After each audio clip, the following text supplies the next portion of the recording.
Hello and welcome to the Collapse Experiment. There does appear to be some type of noise in the background, and I'm just hoping that will go away. Welcome to the Collapse Experiment. As I said, today I will be talking about the World Economic Forum. Yes, they are back in the news. It's actually a really short article, but I'm going to do a deep dive into this because they seem to have disappeared for a period of time, at least in the news, even though they're still doing their thing. They are still out there talking about a global currency, ESG scores, one world government. I believe that's just called the UN. So yeah, and what a bunch of useless people they are. So what do we have here? The World Government Summit suggests World Government Summit. Yeah, that sounds enticing. The World Government Summit suggests crisis events are a useful path to globalism. Okay, so let's dive into this. It's actually only 2 paragraphs, surprisingly. One of the premier conferences on global centralization behind Davos is the annual World Government Summit in Dubai. Yeah. Gee, I wonder why a royal family would be interested in that. A place where establishment elites get to speak aloud on agendas which they used to keep highly secret only a decade ago. Yes. The 2023 conference is providing a flurry of revealing speeches, including a talk by Ian Bremmer, president and founder of Eurasia Group. The organization is a political risk consultancy.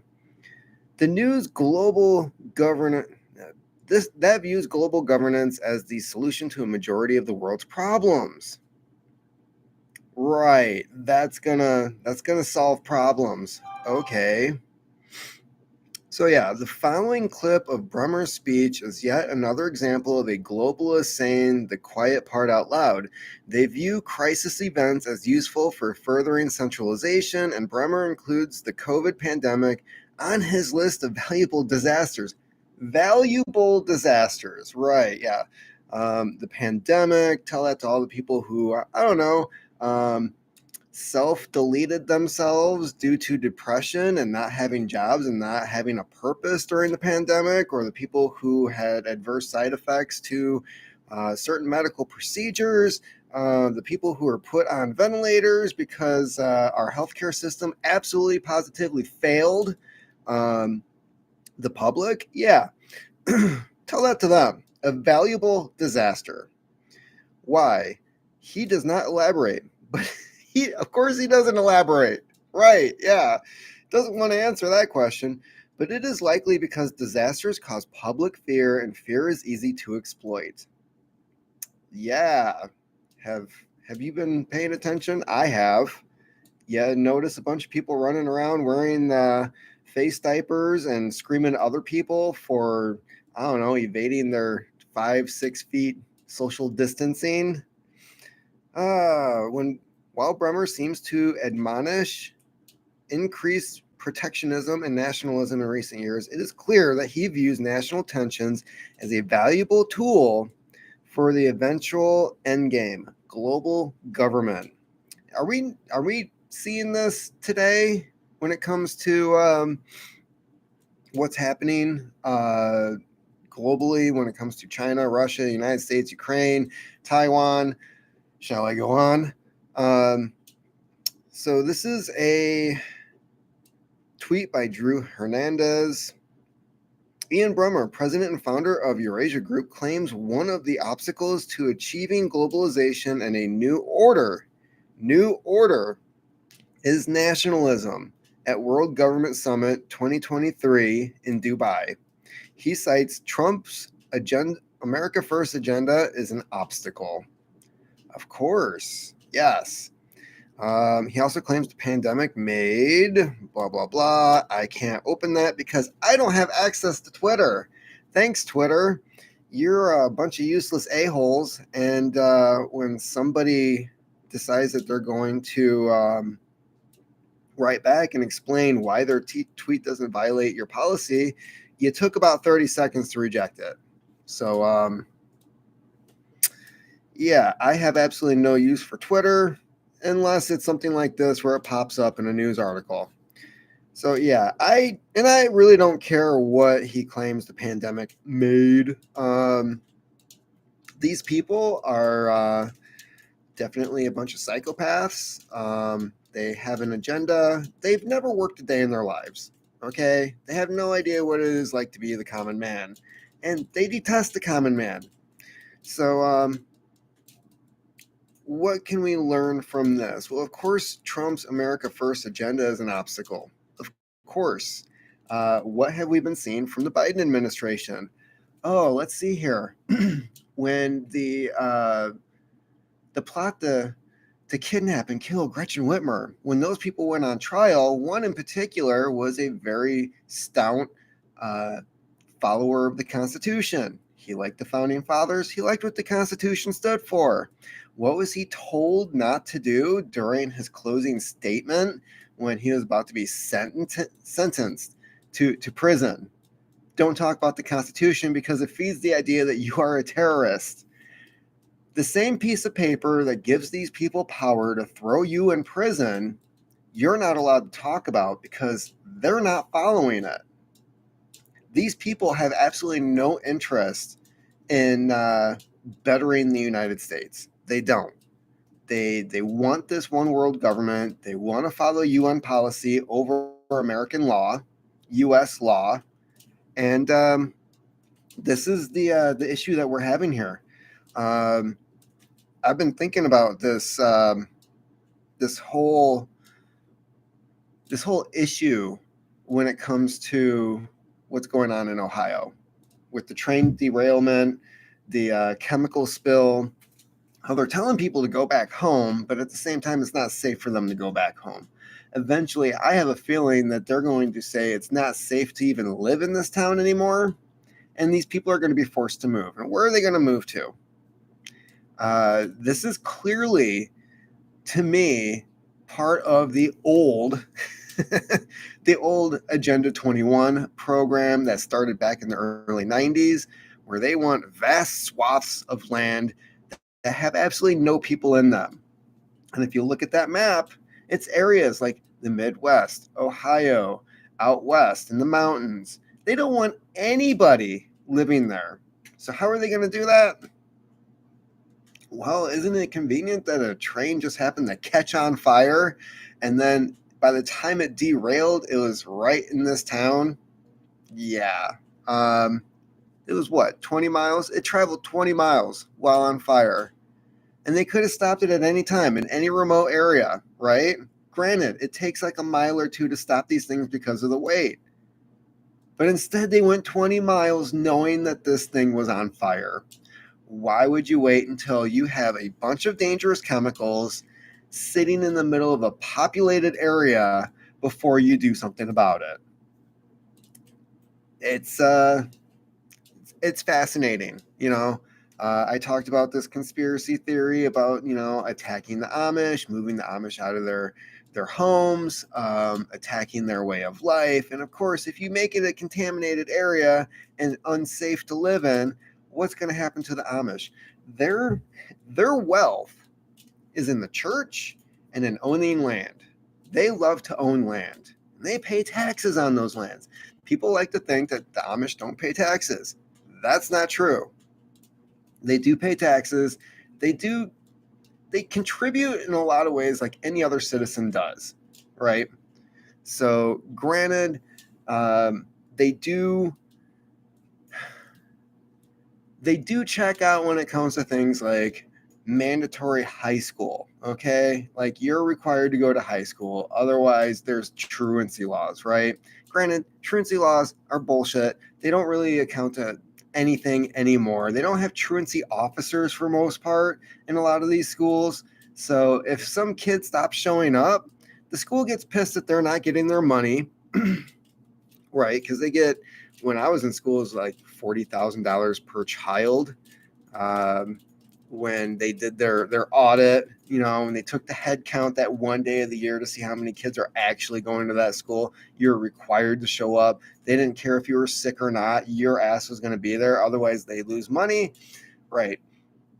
So they don't go to high school. It's not their thing. Like once they hit 8th grade, they're done. Right.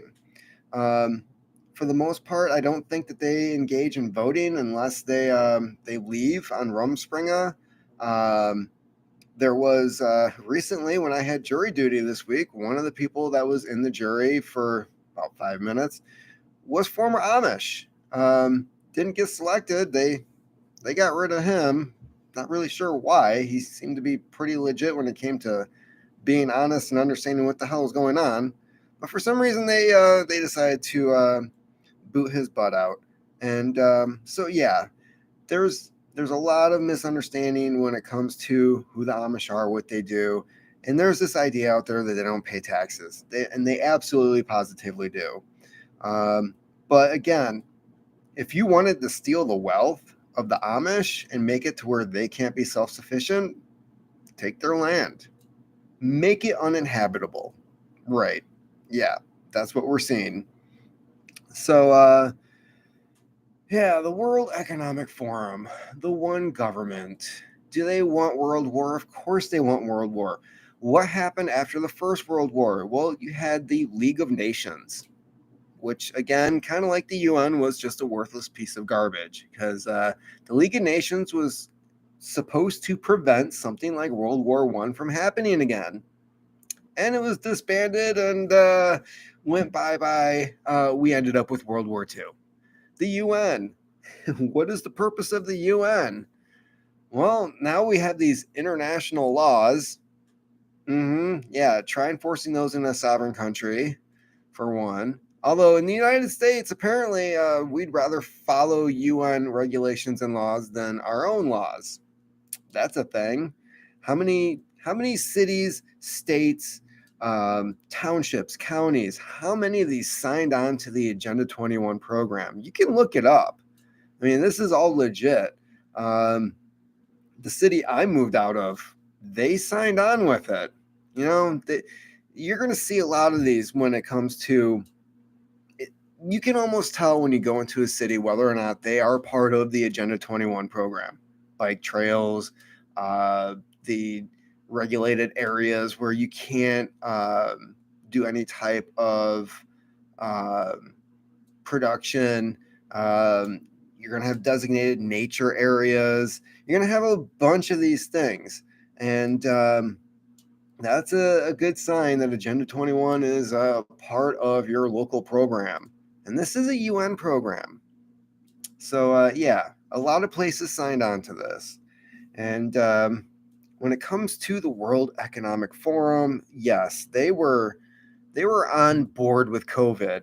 It's very clear. Look into Klaus Schwab's COVID-19, the Great Reset. It, he talks about how they're going to use COVID-19 to push their agenda, how they're going to take that agenda and move it into climate change. And it's not necessarily that COVID was a threat. COVID was an opportunity, and they admit this. It's not that climate change is a threat. It's an excuse. It's a method to take control of local entities, corporations, this whole ESG BS, to manipulate them to do what they want. And when it comes to the climate change agenda, there's starting to be a bunch of backlash. A lot. And there should be. Why is it that the Biden administration says that gas ovens are an issue? Oh, they pollute, they cause this, they cause that, they're harmful, blah, blah, blah. Okay, gas stoves, right? However, when you have a black cloud, a mushroom cloud that is ignited in the middle of a town in Ohio, it's made up of dangerous chemicals that is then going into the atmosphere, mixing in with clouds and causing acid rain. No, that's safe. No, that's fine. You can move back. You can drink that water. Oh, your chickens died? Well, clearly that was bird flu. Like there's nothing going on over there. The fish are fine. So what if you developed a third eye? It's okay. But your stoves, however, if you live in Ohio and you have a natural gas stove, that's an issue, not the train. The train's not an issue. Your stove is an issue. We're going to create policy on your stove. We don't care about the train. A little backwards, right? You think? So, yeah, events like this, climate change is going to be a big one when it comes to creating a one world government. Um, and I think a lot of people are just not going to fall for it. And you're going to see more of what happened during COVID. What I mean is the president of Haiti.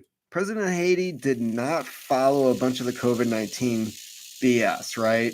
He wasn't going to push for the jab. He wasn't going to push for social like all the things that the CDC and the United Nations was pushing for countries to do in order to contain the virus, flatten the curve, all the BS things that they came up with during that time, right? He wasn't following it. He did not believe that it was an issue. Proved to be right. And what happened? Well, we now know because of information that came out, the US government, along with certain other alphabet agencies, had him taken out. So, yeah, there were several assassinations that happened during COVID. The president of Haiti was one, and there are several in Africa where the leaders of African countries were not, they're just like, no, we're not doing this. This is a bunch of BS. And we deal with serious things like Ebola all the time, and you're coming at us with a cold? No, we're not on board.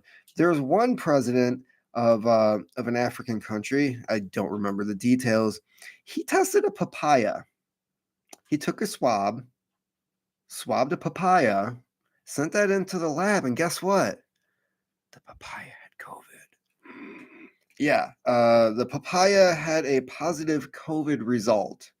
And he showed the results to the public and everyone else and was like, hey, look at this. This is proof that this is all BS. How does a papaya have COVID? So, yeah, expect more of this. Expect a lot more. If you're not on board with this agenda, you're going to see a lot of these things happening. And it's just it's pretty crazy that this is still going on. We're still supposed to just acknowledge that this is some type of conspiracy theory. No, it is a conspiracy. The definition of a conspiracy is a group of people that are gathered together to commit an illegal act, right? Overthrowing governments, that seems to be an illegal act, especially in the countries that they're doing this in, right? Um, Creating policies that affect other people, a good portion of them being killed or dying because of these policies, right? How many people died because of the policies enacted during COVID? Yeah, if you're following along, there's a lot of illegal activity going on here. This is a conspiracy. There's no theory behind it. It's right in your face. I'm not creating a theory here that this is happening. This is happening. So when you give people like me the title of conspiracy theorist, um, my definition of that is I will be proven right. So keep proving me right. It's if there was like a gambling website based on conspiracy theories, I'd probably be a millionaire by now, if not more. Okay, because in the last 3 years, you just have to wait a couple of weeks. Think about the whole COVID policies, right? At first, they were just like, no, you shouldn't be wearing a mask. You're gonna get that schmutz. You're gonna end up with more infection than you are going to get COVID, right? That was a thing. Then all of a sudden it was, you should be wearing a mask. You should be wearing 2 masks. Hey, if 2 masks is fine, why not just wear 3? So yeah, this was a thing. This continued to happen repeatedly. Remember when Fauci was out there saying, "Don't worry about it, one and done. One and done, we can have this whole thing over with." And then there were the people that were sitting there like, so if I was a pharmaceutical company, I want to make a buttload of money on this. What would I do? I would create a vaccine, but I would create a vaccine that really didn't work all that well. So what I would do is I would create booster shots, because the booster shots is where the real money is in, right? And what happened? Oh, you're gonna need a booster. And then 6 months later, you're gonna need another booster because the jab itself is not exactly creating the effect we need. So we need to like reinvigorate it. Yeah. This is what happened. And time and time again, I'm sitting here at the computer and I'm doing my tweets and whatnot, saying like, yeah, this is what's gonna happen. All of a sudden my account's taken down. And true story. And then, Alex Berenson. How right was Alex Berenson? And instead, what we get is it's a conspiracy theory. Everything is a conspiracy theory. Keep saying it, because eventually conspiracy theory is going to be correlated with truth. That's what's happening. It's a bad thing for them. It's a great thing for people like me. It's quite amazing that yes, we will eventually we will eventually become the experts as to what is really happening, and people will start coming to us saying like, hey, what's going on with these Chinese balloons? That's my next video. What's really happening with these Chinese balloons? Stay tuned. I'm going to be back in probably around 10 if you want to check in for that one. But yes, the World Economic Forum, they're still going on with their one government, one currency, one set of laws, one ESG score policy. That's still happening. They're meeting with evil people in Dubai. They're not good people. They still publicly execute people for witchcraft. Let that sink in. These are our allies that we supply weapons to in the Middle East. The Saudi royal family. They assassinated a journalist, Jamal Khashoggi. That's how awesome these people are, because he said bad things. And now that's going to start becoming US policy. Not the assassination part, not yet. Of course, they also did that to Michael Hastings. But hey, we're getting there. And yeah, stay tuned. More about the Chinese balloons and what's really happening with them. This is going to be a sweet video. So keep on typing.